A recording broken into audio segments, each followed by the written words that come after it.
আজ আমরা শিখব কিভাবে গ্রাফ বা গ্রিড পদ্ধতিতে একটি সুন্দর পোর্ট্রেট তৈরি করা যায়।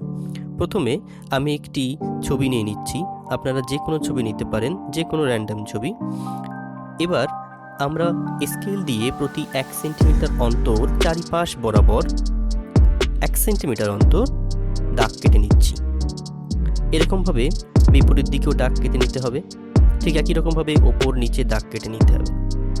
দাগ কেটে নেওয়ার পর সব দাগগুলিকে স্কেল দিয়ে বরাবর মিলিয়ে দিতে হবে। ডান দিক বাঁ দিক ওপর নিচে মিলিয়ে টানতে হবে।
আমার কাছে আগে থেকেই একটি গ্রিড পেজ করা আছে।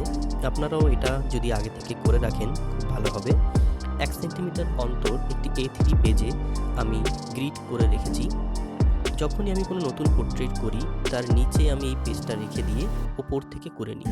খুব সহজেই যদি 150 GSM মতো আপনার পেজটি হয়, যে পেজটায় আপনি পোর্ট্রেট করবেন, তাহলে খুব সহজেই নিচের গ্রিডগুলোই ওপর থেকে পরিষ্কার বোঝা যায়।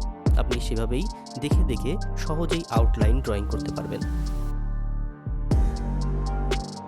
এতে করে এই সুবিধাটাই হয়, নতুন পোর্ট্রেট করবার সময় আপনাকে আবার যে পেজটায় পোর্ট্রেট করবেন সেই পেজটার উপরে গ্রিড টানতে হয় না। তাতে করে মুছতে হয় না, আর না মুছলে গ্রিডের দাগগুলো থাকে না। অবশ্যই এটা ঠিক যে গ্রিড খুবই হালকা পেন্সিল দিয়ে 2B বা HB দিয়ে টানতে হয়, তবুও গ্রিডের দাগ অনেক সময় থেকে যায়।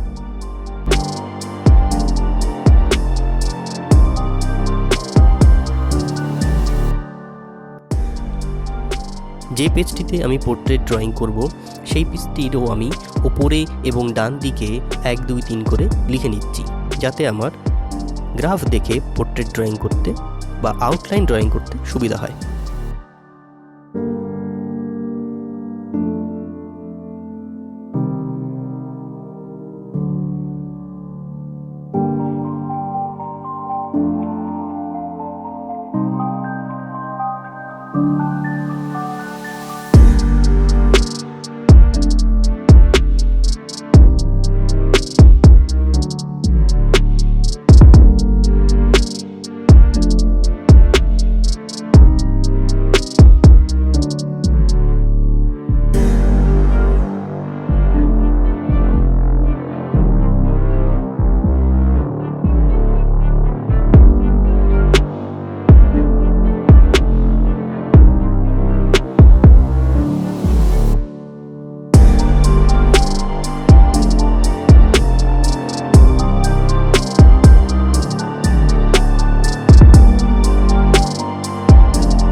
আউটলাইন ড্রয়িং সম্পূর্ণ হলো। এবার আমি কালার পেন্সিল দিয়ে ড্রয়িং করতে আরম্ভ করেছি।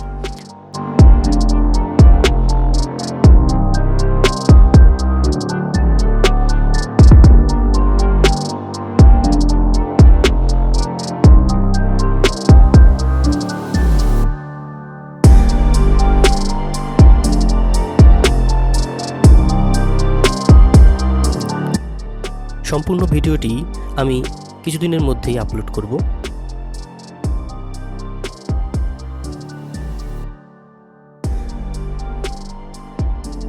এই ভিডিওর প্রধান উদ্দেশ্য ছিল কিভাবে গ্রিড তৈরি করে একটি আউটলাইন ড্রয়িং করতে হয়। আশা করি তা আমি বোঝাতে পেরেছি। ধন্যবাদ।